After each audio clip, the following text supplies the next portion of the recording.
नमस्कार दर्शकों, स्वागत है आपका हमारे YouTube channel next night special में और मैं हूं आपका अपना रजत। दोस्तों, आज की हमारी इस रिपोर्ट में हम महाभारत की उस कहानी के बारे में वर्णन करेंगे जिस कहानी में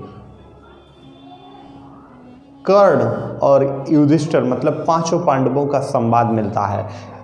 जब पांडवों को ये पता चलता है कि कर्ण उनके ज्येष्ठ भ्राता हैं, कर्ण उनका ज्येष्ठ भ्राता है, तब पांडव कर्ण से मिलने जाते हैं और पांडव कर्ण को मतलब बताते हैं, क्योंकि जब पांडवों में से अर्जुन ने जब कर्ण को मार दिया तब उसके बाद श्री कृष्ण उनको बताते हैं कि ये भी आपके ज्येष्ठ भ्राता ही थे। तो उस समय कैसे क्या होता है, इन तमाम चीज़ों पर आज हम चर्चा करेंगे। लेकिन दोस्तों, उससे पहले हम आपसे एक निवेदन करना चाहेंगे। अगर आप हमारे चैनल के लिए नए हैं तो कृपया करके आप हमारे चैनल को सब्सक्राइब कर लीजिए और बेल आइकन जरूर दबा दीजिए, जिससे कि आपको हमारी सभी नई वीडियोज़ का अपडेट मिलता रहे। तो चलिए नज़र डालते हैं आज की उस रिपोर्ट की ओर, आज के उस वर्णन की ओर, जिस वर्णन में ये पता चलता है जब पांडव कर्ण को धरा पर धराशाही कर देते हैं, कर्ण को मिट्टी में मिला देते हैं, तब उन्हें पता चलता है कि कर्ण तो उनका ही खून था, कर्ण तो उनका ही भाई था, जिसको वो आज तक शुद्ध पुत्र मानते आए थे, वो उनका ही खून था, जिसको आज तक वो अपमानित करते हुए आए थे, जिसको वो आज तक नीची नज़रों से देखते हुए आए थे, वो तो उनका ज्येष्ठ था, वही उनका बड़ा भाई था। तो दोस्तों, जब ये बात युधिष्ठिर और अन्य पांडवों को पता चलती है तो उनका रिएक्शन क्या होता है इस चीज़ पर, वो क्या ऐसा रिएक्शन करते हैं, क्या ऐसा रिएक्ट करते हैं और क्या भगवान श्री कृष्ण से कहते हैं, आइए चर्चा करते हैं। दोस्तों, महाभारत का युद्ध चल रहा था, महाभारत के युद्ध की ये कहानी थी और महाभारत के युद्ध में तमाम ऐसे योद्धा मारे गए, तमाम ऐसे रथी, महारथी और महायोद्धा मारे गए, महायोद्धा वीर गति को प्राप्त हो गए, जिनका आज के युग में पैदा होना तो दूर की बात है, उनका दूर दूर तक उनका नाम और निशान नहीं मिलेगा। दोस्तों, मैं आपको बता दूं कि महाभारत में तमाम वीर, तमाम रथी, तमाम महारथी, तमाम योद्धा, महायोद्धा पैदा हुए, जो आने वाले युगों में ना तो कभी पैदा होंगे और ना ही और युगों में पैदा हुए थे। यह असंभव है कि ऐसे योद्धा दोबारा से इस धरती पर जन्म ले। ऐसा माना जाता है कि जितने भी योद्धा महाभारत में पैदा हुए वो किसी न किसी के अवतार थे, वो किसी न किसी के अवतरित थे और वो इस धरती पर इसलिए जन्मे थे ताकि उनके कुछ पुनर्जन्म की जो पिछले जन्म की जो कुछ भड़ासें थी या पिछले जन्म की जो कहानियाँ थीं, वो कहानियाँ पूरी हो सकें। दोस्तों, ऐसे ही एक कहानी थी द्रौपदी की। द्रौपदी तो यज्ञ से निकली हुई थी, यज्ञ कुंड से निकली द्रौपदी, जिन्होंने भगवान शंकर से बलवान, बुद्धिवान और ज्ञानवान और न्यायप्रिय पति मांगा। तो भगवान, क्योंकि उन्होंने 5 बार मारे खुशी के, भगवान शिव जब उनके सामने प्रकट हुए थे तो उन्होंने मारे खुशी के 5 बार ये वरदान मांग लिया। तो भगवान शिव ने भी कह दिया कि जाओ, तुम्हारे 5 पति होंगे, क्योंकि तुमने मेरे से 5 बार वरदान मांगा है। तो भगवान शिव ने ऐसा वरदान दे दिया और भगवान शिव का ये वरदान अगले जन्म में जब वो द्रौपदी मतलब द्रौपद की कन्या हुई, तब ये उनका ये वरदान जब स्वयंवर में अर्जुन उनको जीत के ले जाते हैं और जब वो अपने माता की कुटिया में पहुंचते हैं और माता से कहते हैं, माता हम आ गए, तो माता कहती हैं, जो भी लाए हो आपस में बांट लो। फिर वो क्या अपनी माता का आज्ञा का अवहेलना नहीं कर सकते थे, इसलिए उन्होंने द्रौपदी को 5 भाइयों में बांट दिया, मतलब 5 भाइयों की पत्नी बन गई द्रौपदी। तो दोस्तों, ये थी द्रौपदी की कहानी। ऐसे कई योद्धा, कई रथी, कई महारथी महाभारत में थे जिनको समझ पाना मुश्किल ही नहीं, नामुमकिन था। ऐसी ही एक थी शिखंडी। शिखंडी जो थी वो पिछले जन्म में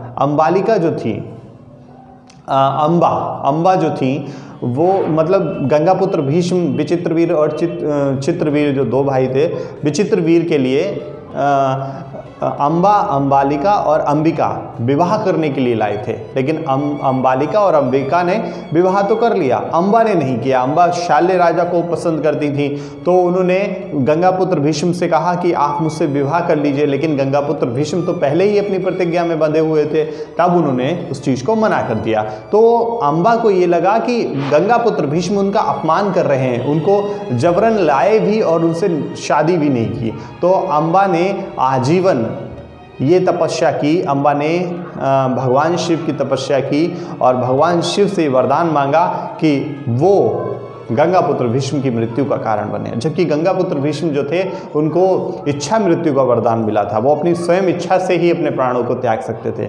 लेकिन महाभारत के युद्ध में जब शिखंडी के रूप में जब अम्बा उनके सामने आती हैं, तब वो अपने शत्रुओं का त्याग कर देते हैं और अर्जुन उन पर धुआंधार बाणों की बरसात करते हैं और वो फिर बाणों की शैया पर लेट जाते हैं और अपने प्राण तब तक नहीं त्यागते जब तक उनको हस्तिनापुर, क्योंकि वो भी उनकी एक प्रतिज्ञा थी कि वो अपने प्राण तब तक नहीं त्यागेंगे जब तक वो हस्तिनापुर को एक सुरक्षित हाथों में ना देख लें। तो उनने तब भी प्राण अपने नहीं त्यागे, क्योंकि गंगापुत्र भीष्म प्रतिज्ञाओं से बंधे हुए थे।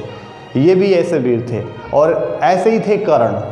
कर्ण जो थे वो दुर्योधन की दोस्ती में, दुर्योधन की मित्रता में बंधे हुए थे, क्योंकि कर्ण को एक बार जब इनका शक्ति प्रदर्शन हो रहा था कौरव और पांडवों का, उस समय कर्ण भी अपना शक्ति प्रदर्शन करने के लिए आ गए और कर्ण का अपमान पांडवों ने ये कह के कर दिया कि ये तो शुद्ध पुत्र है। और शुद्ध पुत्र का जो अपमान, और फिर दुर्योधन ने उनको पकड़ लिया और उन्होंने उसको अंग का राजा बना दिया और अंगराज कहलाए। तो ऐसे दुर्योधन के एहसान थे कर्ण पर, जिस वजह से उसने महाभारत के युद्ध में धर्म का ना साथ देकर अधर्म का साथ दिया, क्योंकि उसे वही धर्म लगा, मित्रता उसे सबसे बड़ा धर्म लगा। तो दोस्तों हम बात कर रहे थे जो कर्ण थे वो पांडवों के भ्राता थे। जी हाँ दोस्तों, जब जो कुंती थी, उनकी माता जो कुंती थी, वो भगवान सूर्य की बहुत बड़ी उपासक थी। उन्होंने मतलब सूर्य से उन्हें वरदान मिला था कि मतलब सूर्य, उनके गुरु से उन्हें वरदान मिला था कि जिस दिन वो किसी भी देवता को याद करेंगी वो एक बार उनके पास जरूर आ जाएगा। उन्होंने मतलब बचपन था, उनका बचपना था, बाल्यावस्था थी, उस बाल्यावस्था में उन्होंने भगवान सूर्य को याद कर लिया। भगवान सूर्य आए और उनके आने से ही उनको एक पुत्र की प्राप्ति हुई जिसका नाम कर्ण था। मतलब वो कवच और कुंडल धारण किए हुए जन्मा था, ऐसा पुत्र दैवीय पुत्र था। तो उन्होंने सोचा कि शादी से पहले ये तमाम चीज़ें अगर लोग कहेंगे तो गलत माना जाएगा, इसलिए उन्होंने उस पुत्र को गंगा में प्रवाहित कर दिया, जो कि किसी क्या कहते हैं शूद्र को मिल गई। शूद्र, उन्होंने उसको पाला पोसा बड़ा किया, तभी जो कर्ण थे वो सूद पुत्र कहलाए। तो ये कर्ण की कहानी थी कि उन्हें सूद पुत्र क्यों कहा गया, जबकि वो भी एक क्षत्रिय थे। वो तो स्वयं सूर्य के पुत्र थे, उनके पास कवच और कुंडल थे। और हाँ, ये कवच और कुंडल उनको दान में किसने मांग लिए थे? दान में ये कवच और कुंडल स्वयं इंद्र ने मांग लिए थे, क्योंकि इंद्र कहते हैं कि अर्जुन जो थे वो इंद्र के पुत्र थे, मतलब इंद्र से मिले थे। तो अर्जुन की रक्षा के लिए इंद्र ने कर्ण से कवच और कुंडल मांग लिए और फिर कर्ण को बिल्कुल ही निहत्ता समझ लो बना दिया। और उसके बाद जब कर्ण का रथ जमीन में धंस जाता है, उसके बाद अर्जुन जो हैं वो श्री कृष्ण के कहने पर उस पर वार कर देते हैं और कर्ण वहीं पर धराशायी होकर मृत्यु की तरफ बढ़ जाता है।